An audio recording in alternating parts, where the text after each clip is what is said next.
Hey everyone, Evan Kirstel here with Evan of Gridspace. Evan, how are you? I'm well, Evan. How are you? I am doing great. We're in the dog days of August, so it's a quieter time maybe to catch up. But you haven't been quiet. You've had a lot of noise and news and updates over August. How's it going? Oh, it's going great. I mean, August is my birthday month, so very excited for the month. And we've been putting a lot of new, really cool Grace demos on the front page of our site. We have a new vacation use case because it's summer. We have to have a summer use case on our front page. That's awesome. Maybe we'll give it a shot later Yeah, in the you're pretty bold putting an actual working demo on your website for all comers to try. And I did watch the video, and I'm going to try it in a moment. It's pretty spectacular. But we're getting ahead of ourselves. Maybe introduce, for those new viewers, Gridspace and yourself briefly. Yeah, absolutely. So, Gridspace, we're a voice technology and artificial intelligence software company, offices in LA and SF. We work with the best and the biggest, so really large contact centers in healthcare and financial services that are trying to understand what their customers are talking about and getting sort of virtual agents into the bloodstreams of their organization in a way that helps their agents out and also doesn't infuriate their customers. So we've been at it. This is we're almost a decade old now, and super exciting times for our category. I love it. Getting into the bloodstream. That's going deep, particularly as you work with a lot of healthcare companies. That's a perfect analogy. Um, as you know, I'm a Twitter fanatic, so I'd love to dive a little deeper into some of your tweets in August as you had a very busy month. So let's do it. Let's dive into a couple of updates here at Gridspace Inc. on Twitter. Your last tweet here: health insurance leaders discover that Gridspace Grace outperforms humans and other virtual agents. So this is one of your customers who did some testing, I presume. Yeah, so we're going into healthcare with some really cool announcements. One, we're high trust certified now.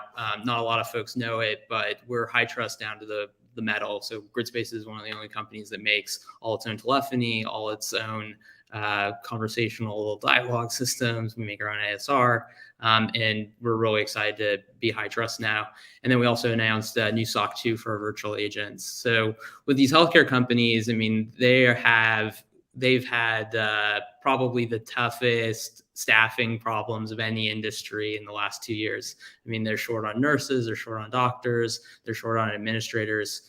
So we've been working with them to shore up some of their staffing problems with virtual agents that can sort of take care of those routine tasks, from getting people the basic FAQ information to booking an appointment. So we're excited to be doing that with some of our healthcare partners more this year. That's fantastic because one thing healthcare companies are not short of, it's bad IVRs and voicemail trees and clipboards and fax machines. So it's great to see the adoption of modern conversational AI plus other applications through Gridspace. I really think as patients, we're all patients in one way or another. Really are excited about seeing more modern technology in the hospital healthcare setting. Next up here, you talk about millennials, and of course they're always embracing new tech, but that includes virtual agents and conversational AI. And what are you seeing? What's different with millennials from me being a Gen X or the greatest generation? What's different about millennials in the way they engage with things like conversational AI? Well, the people have been speculating about the millennial relationship with the phone, and I'll stay away from the phone part, but I'll talk a little bit about their relationship with virtual agents. I don't know if you've ever seen a group of I'm barely a millennial, so I'm a millennial, but I'm barely a What millennial. we call you a geriatric millennial? Is that the right Yeah, word? yes. I mean, but if you go a couple gens younger than me, it's incredible. You'll see, a group of friends, and their VA is sort of part of the group. and the way that they can move into a conversation with a person or a person that's not there through a video call or through VA. The handoffs are very fluid, and what we see is these like folks enter the workflows. They're going to be handing off to virtual agents. They're going to be talking to VAs to get information to better help better customers. So that sort of fluidity in their consumer lives, I think, is going to translate to their work when they start helping people in the field once they get their first jobs. So I'm really excited for this next wave where it won't be a dumb IVR that just infuriates somebody and then a millennial or a Gen Zer answers the phone, but the millennial or the Gen Zer will be actually working with the virtual agent to get the customer's problem solved. Well, that's exciting. Perfectly logical kind of analysis there. Oh, Ed, where'd you go?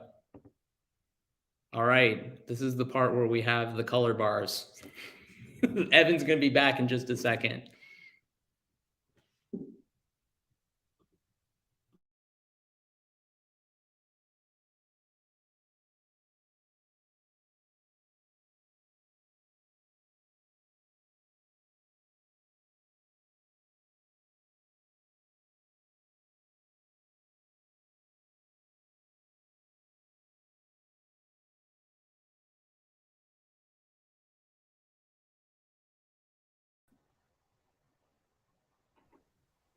Evan, you're back.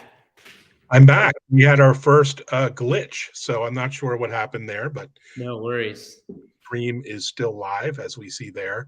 So I was just talking about a recent Forrester event where you talked about navigating this new consumer wave from a healthcare organization standpoint and dealing with rising costs and challenges of staffing and other issues. Any insights from that Forrester event? Yeah, no, it was a fun one. I mean, we had the A team on, Natalie and a couple of her senior analysts, and hard to understate the importance of starting to get new information into the EHR using software. I mean, it's just there's not enough people to get the information out of patients' heads. You look at the number of patients in the US and the staff, and there's just a fundamental mismatch in the information that we need from folks. Can't get into these systems of record quickly enough. So we're going to have to find creative ways. Some of those will be, digital interfaces. Some of those will be actually using digital interfaces directly with the patient. So it's going to be really, really exciting. I think a lot of people have been talking about sort of helping doctors and clinicians be more efficient with VAs. I'm really excited about virtual agents that are going to just talk to patients directly because there's only so many doctors. We can only make them so efficient. It's a really great area to work on. But if we can make it possible for patients to interoperate with their healthcare systems without roping in a clinician who's, going to be at their or his or her best, actually in a point of care setting, we're going to be in much better shape because there's always going to be way more patients than there are clinicians. Absolutely. So shifting industries a bit, you tweeted about how the credit card fraud reporting, consumer experience with credit card companies is basically a hot mess. I hope you're helping a few of those players transform their operations because I get these fraud alerts all the time and it's such a hassle and it's so frustrating as a consumer and a customer of these cards. How can you help? Well, look, I mean, these companies are just starting to get their toes in the water of AI, right? And they're starting to see some really big gains. So credit card companies for the first time are starting to use really large machine learning models to score fraud. I mean, it didn't work that way before, but we're just at the beginning of using these systems on the back end. So the alert that you get, Evan, isn't going to be this complicated, triggered by this complicated set of rules. It will actually be modern machine learning. So that's really exciting. Now, as good as they are at fighting fraud, customer experience has there's sometimes some experience left to be desired, right? And I think that's where it's going to be really exciting to see folks start to not only upgrade the back ends with AI, but the front ends of their customer experience, and using solutions like Gridspace to have much more natural conversations, both proactive conversations, saying, "Hey, you're going to Canada, Evan? Like, great. Let's take care of that. How long are you going to be there? Are you going to be spending a lot? Is it, a vacation? What's going on?" So being able to really kind of get into a natural conversation with somebody proactively, bring that information back to the fraud engine, and then ultimately, trigger on the right things when you're abroad.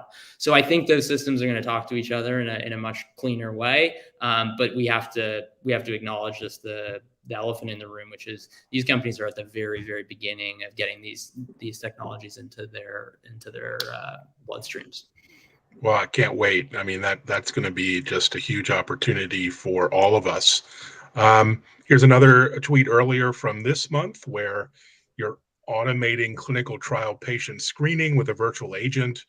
Obviously, that's hugely important for clinical trials, which just takes so much time, costs so much, so much bureaucracy and paperwork involved, from starting the trial to delivering results. You think about, all the variants and the trials of vaccines and et cetera, et cetera. How did you get involved in this project? So this is a super exciting area. I mean, if you're a patient and you're looking for differentiated care, and you're a pharma company and you're looking to get your therapy into the market, you need a way to be able to figure out if people are a fit really quickly. And right now, the limiting reagent in those matches is people, right? Yeah. These people have to jam through all these complicated forms. At some point, they're going to have a question. You have to jump on a call, figure it out. And a lot of people aren't getting, matched with these therapies because they're just stuck in the bureaucracy. Not to mention all the parties that have to be updated and briefed on the status of somebody's approval for, some new therapy. So what we're really excited about is bringing, voice, which is, the most accessible, most natural interface to these to this category, to the clinical research organizations, right? And making it possible for them to quickly screen, get that information into a system of record, and get a decision to the patient much more quickly. And it's good for the patients; they'll get matched to therapies quicker, and it's really good for the drug companies and the pharma companies too, because they can get more people into their trials, get more feedback on the therapy, and get to market more quickly. Actually, one of the stats that blew me away as we got deeper into this set of use cases is the number of patients that drop out at different points along that funnel is astonishing, from the recruitment process all the way through the actual trial. And that drop off is directly related to the kind of engagement that is, possible, that isn't possible without some sort of automation. So yeah, we're very excited about this one. We think it's going to be really great for everybody. Yeah, this is great. I attended HIMSS, which is the big healthcare IT conference, the beginning of this year, and no one was talking about conversational AI. So it's such a ripe opportunity for all the constituencies there to get involved and make use of conversational AI. I mean, here's another healthcare example. Wow, we're sort of in the healthcare stream here. Patients hospitalized with acute conditions are less likely to be readmitted if they are contacted as part of a follow-up program. Yeah, I mean, that's like the nightmares. You get out of the hospital and you're readmitted because there isn't great follow-up care. And so I imagine you're using Grace to kind of make follow-up calls, kind of have conversations, get feedback, maybe interact with patients. Right. So, I mean, just think about the logistical nightmare for a provider, right? You have a bunch of folks that gets discharged from your hospital every single day, and they go home and they've had surgeries and they've had, comprehensive therapies, and they're out of your, they're out of your hospital. So you don't totally know how well they're doing. So you have this list and you have to call them to see how well they're doing, but you don't know who to call first, and you may not get through to them when you do call. So that information all of a sudden is kind of at the it's up in the air. It's like, did you call the the most acute patient? Did they pick up? Did they understand what you were asking? All of that is kind of chance now. So to move sort of that follow up from a chance process to a more targeted process, which is, hey, you actually call that person when they're available. You ask the question. If you can't make sense of the answer, you quickly get them to somebody that can figure it out, is a huge win for the patient, huge win for the provider. And you don't have to wait, right? You can call everybody at once. The person there's no Of course. position at the end of the list, right? You don't, if you're at the end of the 1,000-person list and people are making the calls, you're going to be the last one called. You're called at 7 p.m. and whatever you were feeling throughout the day, like, you're going to have to deal with that. But, with virtual agents, you can call all 1,000 people at once, and, Oh, that is phenomenal. Back to the provider really quickly.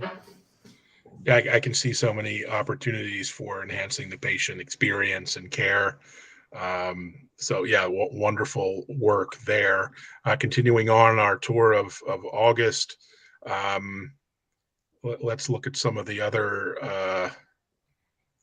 blogs and We're at Voice tweets Summit. here. Come to Voice Summit in Arlington. That's exciting. Yeah, so tell us, the Voice Summit. This is a everything voice first, voice communications. What did you take away from this last year? So you're obviously going again this year. Yeah, I mean, we didn't. I don't think we were involved last year. To double Okay. check that, but look, I mean, the excitement around voice just continues to grow. I mean, it used to be just a small set of people that were building skills for consumer smart speakers, and the number of corporates that are now excited about it, from an actual operational perspective, as opposed to a sort of brand stun, is really tremendous. So excited to be supporting these folks, and we're on the masthead with some of the smart speaker companies. So it'll be interesting to see what they have to say. Yeah, that's fantastic. Well, maybe I'll make it down to Virginia. That looks like a great event. And here's another one on patient engagement. That's fantastic. You guys have some great content. This is an interesting one. We're obviously in a recessionary moment, so slowdown, whatever you want to call it, high inflation. I think people are calling. They're calling their banks. They're calling their credit card companies. Maybe their auto loans are overdue.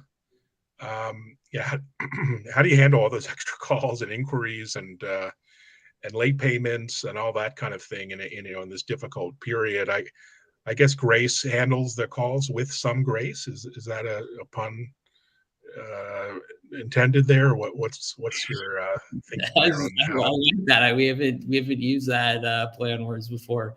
No, I mean, look, I mean, when you're in distress, you don't want to talk to a bot. But the challenge for a company that's getting a ton of calls is they don't know who needs what. And we had a competitor in the last sort of financial crisis. Many of their customers actually called them up and said, "Turn off your IVR. This is really upsetting people." And we're the opposite, right? We want more people to embrace this technology on the front end, so people can get to where they want to go. And I think that's really what you're seeing happen in the market, is people figure out the difference between an infuriating robotic IVR that can do almost nothing to an actual conversational virtual agent that can take a natural language inquiry and then quickly figure out what it is you need. So whether it's a pandemic, a financial meltdown. Like, these are situations where companies have to quickly figure out who needs what, and those virtual agents and contact center observability platforms are going to have to talk together to make it happen for the customers. I'm curious, do consumers, callers, customers ever ask the providers, like, who is this Grace person I talked to? Is that like Alexa, or who is she? Or Yeah, I imagine there's all kinds of interesting feedback. Yeah, it has happened. I mean, we're upfront with folks that use our software. I mean, it's a virtual agent, and what we find is consumers care less about it being a virtual agent or a human agent. They care if it gets the job done. So we're really upfront about how it's being used, and how customers judge us, and then how companies judge us is, do you like talking to Grace, and does it get the job done? And that's how we measure ourselves. And that's what one of the studies that you scrolled past was about, is just task accuracy and patient sat. I had a live stream with one of your colleagues doing user experience, user interface design, and there's so much that goes into a good quality experience. Maybe explain a bit about the design philosophy of Grace, why it's better and more usable and less frustrating than traditional voice IVRs, or even maybe other conversational agents or bots that have turned some people off in the past. Totally. Well, I mean, I think, to mention this before, I mean, we built everything from scratch because we felt that what was on the market just didn't work. So everything from scratch was a requirement to get to a much more natural sounding, easier to integrate, easier to use virtual agent. But the things that we're most proud of, I mean, you touched on it briefly, is it really does sound natural. I mean, the natural sound comes from really great TTS, but also really great dialogue management. So that the speech recognition is playing really nicely with the TATS, and it's playing really nicely with the sort of brain, the mini brain behind Grace. So getting all those parts to work makes it sound much more natural. And then I think the other part that you probably understand really well is, it doesn't matter how natural it sounds or like how well it handles these tasks. If you can't get this thing integrated, if you can't actually get it into your organization, who cares?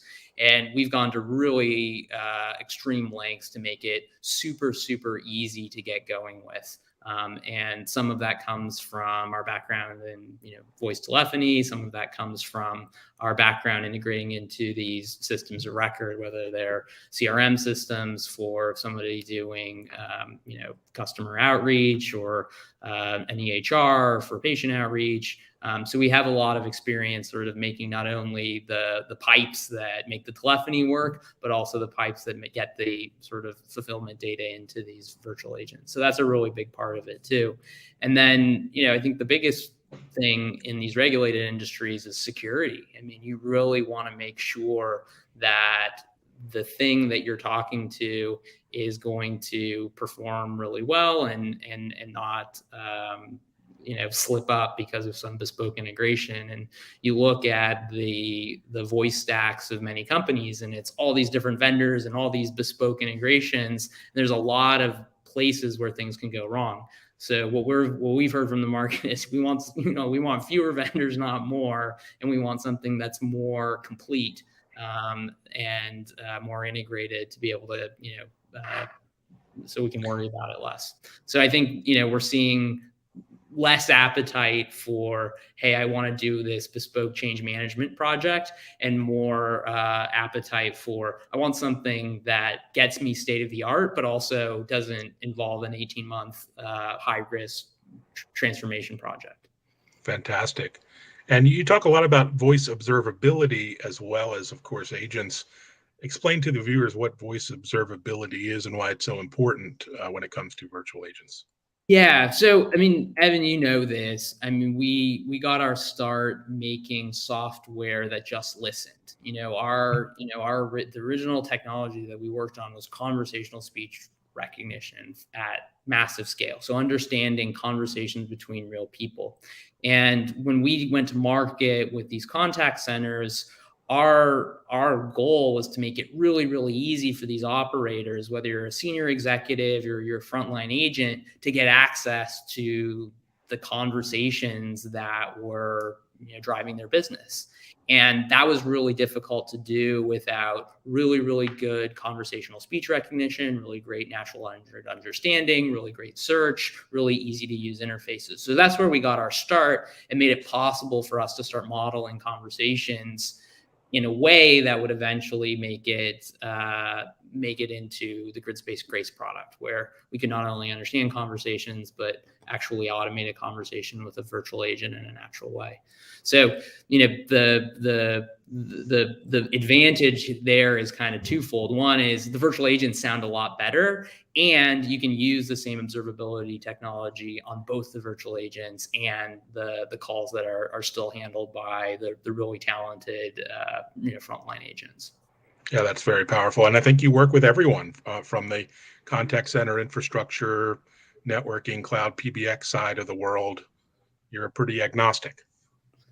Yeah, I mean, we're realistic about where folks are at. Most people have an ACD that they're switching their calls on, and it's already integrated it to a lot of systems and processes. So we come in as an observability tool for many folks, and we tell you what's going on, and we make it possible to quickly integrate virtual agents that can take on some of your old IVR tasks, but more importantly, can take on tasks that just couldn't be attempted with a legacy IVR. Fantastic. Well, thanks so much for the update, and congratulations on all the success. Thank you. And I look forward to September. It's going to be quite a year as everyone gets back to the office to some degree, and we're at events again to some degree. So look forward to kind of seeing you in person at some point. Yeah, and, totally. We'll be next time. Let's go through the demo, but I'll be trying the demo. Go to Gridspace. Yeah, you don't have to have a sales call with us. You can just go to gridspace.com, click talk to Grace, type in your phone number, and we're putting up new use cases all the time. It's summertime, so we have a really cool vacation demo, and we're no nonsense. You can see what we have, and if you really like it, create a free account, go in, modify it, and you can see just how easy it is to go from conversational idea to a really performant conversational virtual agent that you can scale to the moon. So it will be really fun to see what people do with it. Yeah, fantastic. No marketing fluff, no hype. Just try it and buy it. Okay. All right. Thanks, Evan. Thanks for a great discussion as always.